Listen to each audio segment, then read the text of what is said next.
Welcome to Car Talk. This is not talking about cars. This is talking inside of cars. This topic today is about what it's like to be self-employed. The other day, somebody asked me, Tyler, what's it like being self-employed? And made me think about it. I don't think about it really all that often. Sometimes I do, sometimes I don't. And it's many of you, people watch these videos from all walks of life, listen to the podcast from all walks of life. Some are self-employed, some want to be self-employed, some have no desire to be self-employed. And it kind of runs the spectrum of desires and places in life. But to answer that question, I can only answer from my own personal experience. I have never been anyone else, obviously. But for me, I love it. I feel like I'm about a year and a couple months into being full-time self-employed for myself, and I love it. I am the happiest I've ever been. I feel that as my time was able to devote to my ventures full-time, mostly the earbud business, but other things I've been branching out into real estate investments, different investments, acquisition of intellectual property, things like that. So acquisition of intellectual property, there it is. And I've been trying to spread further and further to different things, but the earbud business mostly. And as I was able to devote all my time to it, what was small became huge when I was able to put all my effort, all my time, all my fresh thoughts into something, and I was able to make that particular business thrive and grow beyond what I ever thought it would be. And I feel like I still have a long way to go to conquer the entire market of that. So one, I love it. People sometimes think that it would be hard to work from home, that they would just end up putting their feet up, watching Netflix all day, and that's the distinction between working from home and working for yourself or being self-employed. When you have mouths eating, like your children's eating, reliant on your production of money, then it's not hard to work hard when there's so much that relies on it. If you are the kind that works from home for somebody else, that could be trickier, I admit that, because there's more temptations. I don't know how they measure those things, because I've never really been in that situation to work from home for the man kind of thing. So I don't know what that's like. But it's not, when you work for yourself, it's not hard to work hard at all. You got to be driven, sure, and have goals and ambitions, but it's not hard when you have lots of mouths, some mouths, reliant on how you do with your business. People are surprised by my flexibility. I might take the kids to work at 7:30. The kids to school at 7:30, 7:40. I often pick them up. I've been doing it more. My wife's had surgery. She can't drive yet. But even before that, we alternate days, and I would pick them up at 3:30. And people would be surprised, like, well, doesn't he have to work? And I do. And these days, anybody that follows the TD Grind, my other line of videos that documents my journey throughout the day, those show I get up at 5 every day, shower. I'm working about 5:15 a.m. So there's that. Also, in the evenings, while we're watching, like, the kids will be looking at tablets and phones. I'm playing, running around. I do play with them every night. I do enjoy that. One of the highlights of my day.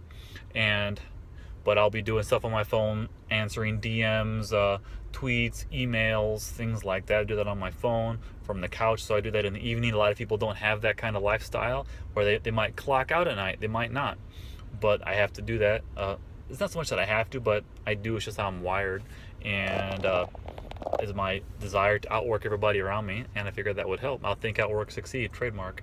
And it's so the flexibility is really neat, because there's some things I can do. If I have to run somewhere at 9, 10, or 11, I can do it. I don't have to answer to anybody.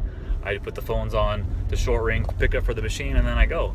And then I pick up when I go, and pick up when I get back, and then that's about all there is to it. It's a lot of juggling, because I do have demands of the business as well as demands and desires for my work-life balance to see and interact and enjoy being with my family. So there's give and take, but yeah, sometimes I do, and I take a long lunch on Fridays. I might run errands, personal ones, throughout the day, but then sometimes I'll work on Saturday afternoon, sometimes I'll work on Sunday afternoons when the kids are napping.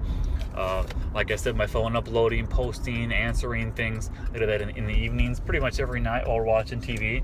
Big fan of The Big Bang Theory. It's on TBS like for 4 hours every night. My wife and I both love it. So that's what it is, and I love it, but it's not for everybody. There's definite pressures. You have to be risk tolerant, because when you step away from a steady paycheck, whether it's every week or 2 weeks or every month, whatever you might have in your setup at your job, it's absolutely different knowing that there's no guarantee of a paycheck. So you look at every dollar differently because you have to. You also don't have the luxury of passing up opportunities that might present themselves otherwise. Sometimes you have to take loans. Sometimes you have to. From time to time, I'll run a credit card balance for a few weeks to even out something along the way, knowing that if I might pay 5 or 10% of a chunk for a few weeks or a month, or just a few percent, if it's annualized, that it's going to far outweigh that in the long term, because I only play long term. I only play super long term. So I love it, but it's not for everybody. You have to be willing to handle the risks. You have to be willing to work hard. You have to be willing to never really clock out. You have to be willing to work all the time. You have to be willing to take chances. You have to be willing to do a lot of things that is not comfortable for everyone, and it's not for everybody. And there's no shame in doing it or not doing it. For me, it's living the dream. For someone else, it could be a nightmare. And that's just all based on your personal preference. But don't think it's all sitting back, feet up, looking at Facebook and listening to birds chirp and drinking coffee all day, because it's not. It's hard work. I work hard every day, and I have the fruits of my labor to show for that, and my goals and ambitions to drive me, even when money is becoming less and less of the desire kind of thing. Because of course people like to make lots of money, as no one, of course they do, but as that becomes a less needed part of the equation for my life, which it is, thankfully, I still have goals and ambitions that drive me just as hard as the thrill of the kill. Why do people like to play sports? Why do, I'm not a hunter, but why do people hunt for sport? The thrill of the kill. Why do people wreck businesses and lay off lots of people to make $10 million themselves? The thrill of the kill. And it's the same thing for me. Finding ways to generate money, to take money legally, legitimately, and provide value for someone, but out of their pocket into mine, that is a thrill. That is a thrill. And if you've never done it, you don't know what it's like, and that's cool. Maybe it's not for you. But the thrill of the kill is a big part of what drives me all the time. So self-employment, I love it. It's hard. It's not for everybody. But for me, it is the only way I want to live my life.